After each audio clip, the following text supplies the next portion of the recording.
श्री राम। सभी को प्रणाम। विनायक क्लासेस श्री माधोपुर के YouTube चैनल में प्रतियोगी परीक्षाओं की तैयारी करने वाले मेरे सभी जो प्रतिभागी हैं सभी मित्रों का हार्दिक अभिनंदन है, स्वागत है। आज हम चर्चा करेंगे, विशेष तौर से हम चर्चा केवल बैंक की तैयारी करने वाले स्टूडेंट्स के लिए ही करेंगे, ठीक है।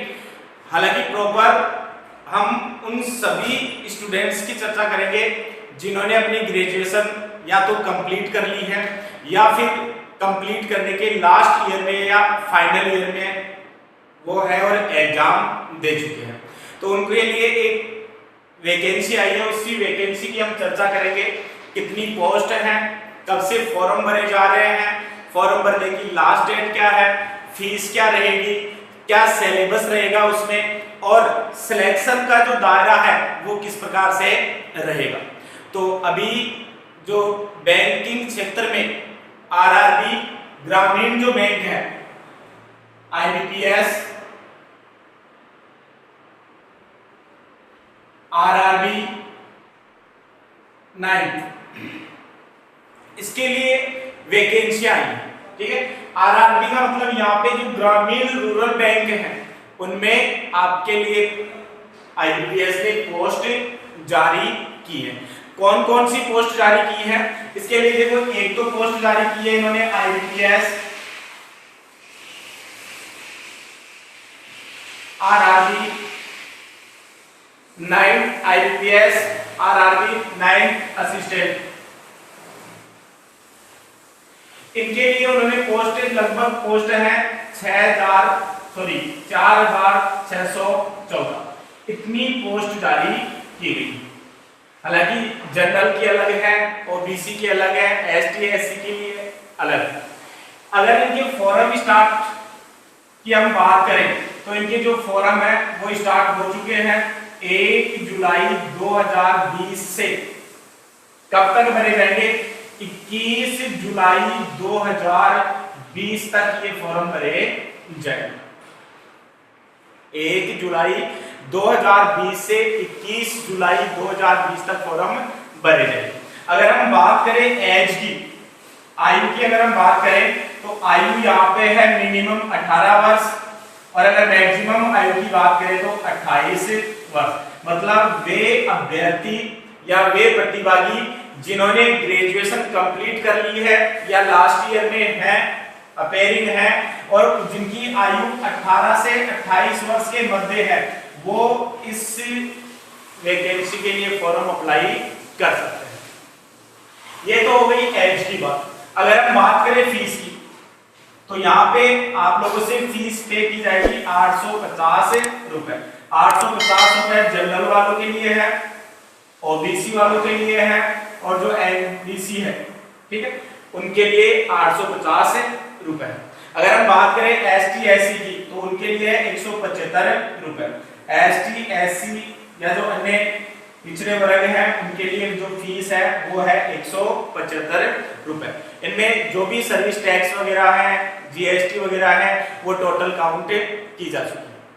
तो एक तो है आपके 4614 पोस्टों के लिए वैकेंसी जारी हुई है, वो है आईबीपीएस आरआरबी असिस्टेंट, ठीक है। सिलेबस क्या रहेगा इसकी हम चर्चा करेंगे। इसी के साथ दूसरी वैकेंसी जो कि आईबीपीएस आरआरबी ने जारी की है वो है स्केल फर्स्ट। स्केल फर्स्ट में जो पोस्टें हैं वो है आपकी लगभग 3800। टोटल पोस्टें कितनी है? 3800 पोस्टें हैं। फॉर्म स्टार्ट 1 जुलाई 2020 से हो रहे हैं, अंतिम तारीख 21 जुलाई 2020 है। यहां अगर हम एज की बात करें तो एज यहां पे 18 से 30 वर्ष है। एज 18 से कितनी है? 30 वर्ष है। मिनिमम 18 वर्ष और मैक्सिमम कितनी है? 30 वर्ष। फीस यही है 850 रुपए जनरल ओबीसी वालों के लिए है, ईबीएस वालों के लिए, ईडब्ल्यूएस वालों के लिए भी यही है और 175 रुपए है एसटी या एससी वालों के लिए। फिर इसके बाद में स्केल सेकंड। देखो स्केल सेकंड में जो पोस्ट है वो है लगभग 1059 और इसी में है स्केल थर्ड। स्केल थर्ड के लिए जो पोस्टें हैं वो टोटल पोस्ट है 156। हालांकि स्केल फर्स्ट और स्केल सेकंड अपने किसी काम की नहीं है। स्केल फर्स्ट और स्केल सेकंड और स्केल थर्ड उन अभ्यर्थियों के लिए काम की है जो ऑलरेडी बैंक्स में सर्विस कर रहे हैं और कम से कम या तो इनको 2 वर्ष का एक्सपीरियंस है कार्य करने का या अधिकतम या 2 वर्ष और ये 3 वर्ष का जिनके पास बैंकिंग क्षेत्र का कार्य करने का अनुभव है वो स्केल सेकंड और स्केल थर्ड के लिए अप्लाई कर सकते हैं। अगर हम बात करें आईपीएस आरआरबी असिस्टेंट की तो इसके लिए क्वालिफिकेशन की अगर हम बात करें तो क्वालिफिकेशन रहेगी ग्रेजुएशन।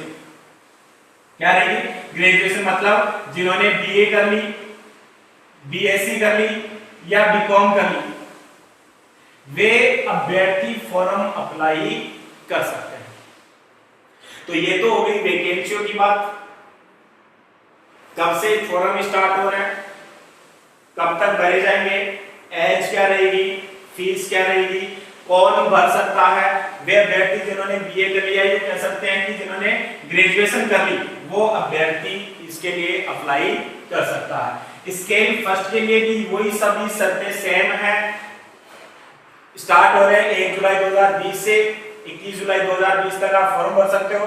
एज यहाँ पे एज की अगर हम बात करें तो 18 से 30 वर्ष है। हालांकि एज में जैसे ओबीसी वालों को 3 वर्ष की छूट दे रखी है, अन्य जो एससी एसटी वर्ग के जो अभ्यर्थी हैं उनके लिए 5 वर्ष की छूट है। तो जैसे मान लो आप ओबीसी में हो, 28 वर्ष हो चुकी है तो आप 28 + 3 करके इसको 31 वर्ष से देख सकते हैं। तो 18 से 31 वर्ष वाले जो अभ्यर्थी हैं वो फॉर्म अप्लाई कर सकते हैं। तो ये तो होगी वैकेंसियों की बात, कब से फॉर्म स्टार्ट किए जा रहे हैं, कब तक भरे जाएंगे, फीस क्या रहेगी, एज क्या रहेगी, क्वालिफिकेशन क्या रहेगी। अब हम बात कर लेते हैं थोड़ा सा कि एग्जाम का जो सिलेबस है वो क्या रहेगा। तो देखो सिलेबस चाहे आप ऑफिसर असिस्टेंट का देख लीजिए या स्केल फर्स्ट का देख लीजिए, स्केल सेकंड और स्केल थर्ड का, यहाँ पे 2 एग्जाम होगी, एक तो होगी प्री एग्जाम और एक होगी मेन एग्जाम। फिर इसके बाद में डायरेक्ट सिलेक्शन है, इंटरव्यू वगैरह कुछ भी नहीं है। प्री एग्जाम में केवल 2 ही सब्जेक्ट होंगे। प्री एग्जाम में कितने सब्जेक्ट होंगे? केवल 2 ही सब्जेक्ट होंगे और वो 2 सब्जेक्ट हैं कौन कौन से? एक तो है आपकी मैथ्स और एक है आपकी रीजनिंग। 40 क्वेश्चन मैथ्स के होंगे और 40 क्वेश्चन रीजनिंग के होंगे। टोटल क्वेश्चंस की संख्या है वो कितनी है? 80। टोटल कितने क्वेश्चन होंगे? 80 क्वेश्चन होंगे। मार्क्स भी कितने होंगे? 80 ही होंगे। मतलब एक जो क्वेश्चन है वो 1 नंबर का होगा। माइनस मार्किंग की अगर हम बात करें तो 1/4 माइनस मार्किंग यहाँ पे रहेगी। 40 क्वेश्चन रीजनिंग के होंगे, 40 क्वेश्चन मैथ के होंगे और जो टाइम ऑफ पीरियड रहेगा एग्जाम का वो रहेगा आपके पास केवल एंड केवल 45 मिनट। मतलब 80 क्वेश्चंस आपको केवल 45 मिनट में हल करने हैं। ये तो थी आपकी प्री एग्जाम।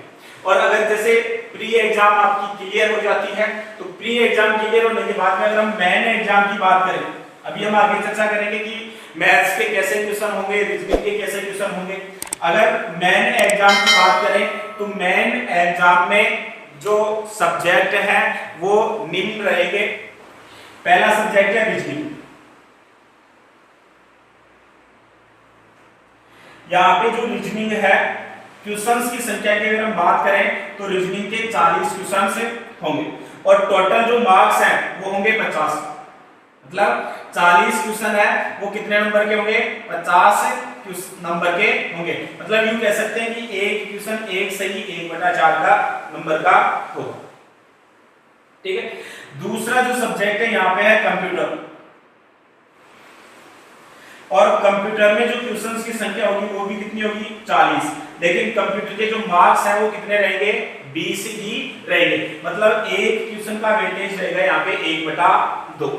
फिर इसके बाद में है यहाँ पे जनरल अवेयरनेस या यूं कह सकते हैं करंट अफेयर्स।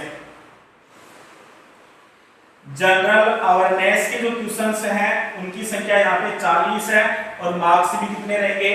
40 ही रहेंगे।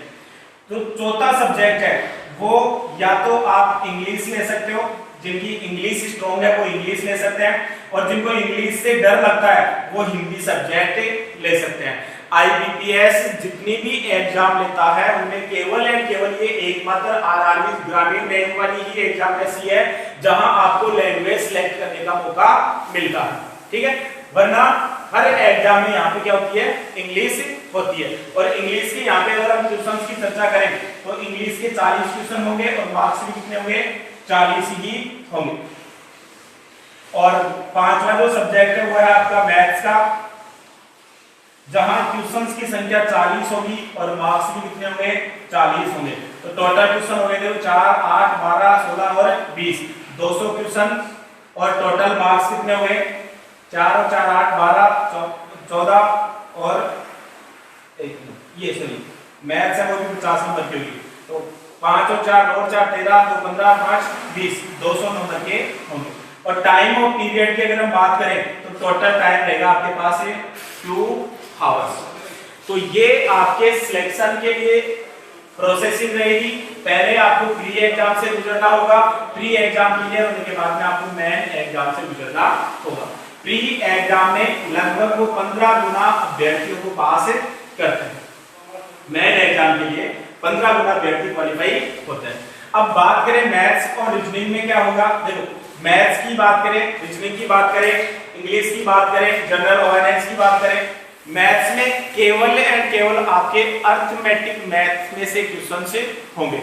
और अर्थमेटिक मैथ में से भी जो 40 क्वेश्चन मैथ्स के हैं उनमें से कम 15 से 20 क्वेश्चन आपके किसके रहेंगे, कैलकुलेशन के रहेंगे या सरलीकरण के रहेंगे।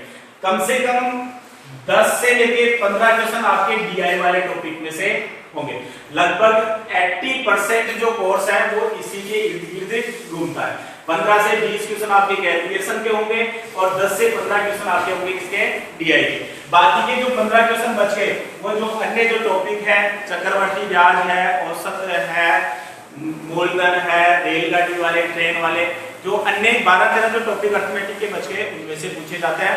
क्वेश्चनों का जो लेवल है वो काफी लो रहता है, ठीक है। रीजनिंग की अगर हम बात करें तो रीजनिंग में जैसे पजल्स है, रैंकिंग टेस्ट है, सिटिंग अरेंजमेंट है, मतलब जो भी 40-45 टॉपिक है पूरे, उनमें से कहीं से भी कुछ भी पूछा जा सकता है। जनरल अवेयरनेस में जैसे आपकी एग्जाम, अगर हम एग्जाम डेट की बात करें तो आपकी जो एग्जाम है ये शायद लगभग सितंबर या अक्टूबर महीने में आयोजित होगी। प्री एग्जाम है वो है 24 से 29 अगस्त। एग्जाम जो डेट है वो पहले ही डाल चुके हैं, 24 से 29 अगस्त तक आपकी प्री एग्जाम होगी और सितंबर अक्टूबर में आपकी मेन एग्जाम होगी। मेन जो एग्जाम है वो सितंबर अक्टूबर में होगी, ठीक है। तो ज्यादा टाइम नहीं है। प्री एग्जाम 24 से 29 अगस्त, आज 3 जुलाई हो चुकी है, तो जुलाई और अगस्त लगभग आपके पास 50 दिन है। 50 दिन में आप एक बेहतर तैयारी कर सकते हैं। और मेन एग्जाम है आपके सितंबर अक्टूबर में। तो यहाँ पे जैसे जनरल अवेयरनेस के जो क्वेश्चंस हैं, जैसे आपकी अगस्त में एग्जाम है तो आपको ज्यादा नहीं, केवल अप्रैल, मई, जून, जुलाई और अगस्त, इन 5 महीनों में जो भी समसामयिक घटनाएं घटी हैं, बैंकिंग के क्षेत्र में हो सकती है, पॉलिटी राजनीति के क्षेत्र में हो सकती है, या किसी क्षेत्र विशेष के अकॉर्डिंग हो सकती है, अंतरराष्ट्रीय लेवल पे कोई भी ऐसी घटना जो काफी दिनों से चर्चा में रही है, इस प्रकार के क्वेश्चन आप लोगों से पूछे जाएंगे। मतलब करंट अफेयर से संबंधित क्वेश्चन होंगे टोटल 40 के 40। और इन 40 क्वेश्चनों में से भी 4-5 क्वेश्चन तो ऐसे हैं जो प्रॉपर आप लोगों को हर एग्जाम में देखने को मिलेंगे। जैसे एक तो कोई भी प्रॉपर डे देख के उसके बारे में पूछ लेता है कि इस दिन कौन सा दिवस मनाया जाता है, क्यों मनाया जाता है, उसकी थीम क्या है। एक यहाँ मंत्रिमंडलीय जो विस्तार है, उस मंत्रिमंडलीय विस्तार में से क्वेश्चन पूछता है, ठीक है। जैसे मानो आपको रेल मंत्री का नाम पूछ लिया, रेल मंत्री की जो संसदीय क्षेत्र है वहां से क्वेश्चन पूछ लेता है। एक प्रॉपर यहाँ पे मुद्रा से संबंधित क्वेश्चन पूछा जाता है, कौन से देश की मुद्रा क्या है, राजधानी पूछ सकता है। एक जो अंतरराष्ट्रीय संगठन है, उन अंतरराष्ट्रीय संगठनों के जो मुख्य सचिव या महासचिव या जो अध्यक्ष पद पर आसीन जो व्यक्ति है उस व्यक्ति का नाम पूछ लेता है, ठीक है। उनका मुख्यालय कहाँ है, उनका उनमें जो पार्टिसिपेंट जो सदस्य देशों की संख्या है कितनी है वो पूछ लेता है। तो इस प्रकार के ये 5-7 क्वेश्चन तो फिक्स है जो हर एग्जाम में पूछे जाते हैं। इंग्लिश और हिंदी, तो जो ये इंग्लिश लैंग्वेज पूरी की पूरी वोकैब के ऊपर डिपेंड करेगी, और मैथ्स की हम चर्चा कर चुके हैं। तो ये आपके सिलेक्शन की प्रोसेसिंग रहेगी। प्री एग्जाम होगी जिसमें केवल 2 ही सब्जेक्ट हैं, 40 क्वेश्चन मैथ के, 40 क्वेश्चन रीजनिंग के, लेकिन टाइम वहां पे 45 मिनट ही रहे। तो ये अभी वैकेंसी जारी हुई है, कल 1 तारीख से फॉर्म स्टार्ट हो चुके हैं। ये जानकारी इस वजह से आप लोगों को दी गई है कि कोरोना काल में प्रत्येक अभ्यर्थी मार्केट तक नहीं पहुंच पा रहा, समाचार पत्रों से दूर है, तो इस वजह से एक बार आप अच्छे से देख लेना कि कब से फॉर्म स्टार्ट हो रहे हैं और अंतिम डेट क्या है। तो जो भी मेरे प्यारे विद्यार्थी बैंक के सेक्टर में जाना पसंद करते हैं या बैंक की तैयारी कर रहे हैं तो वो फॉर्म अप्लाई करें। सभी को विनय क्लासेज की तरफ से बेस्ट ऑफ लक। धन्यवाद।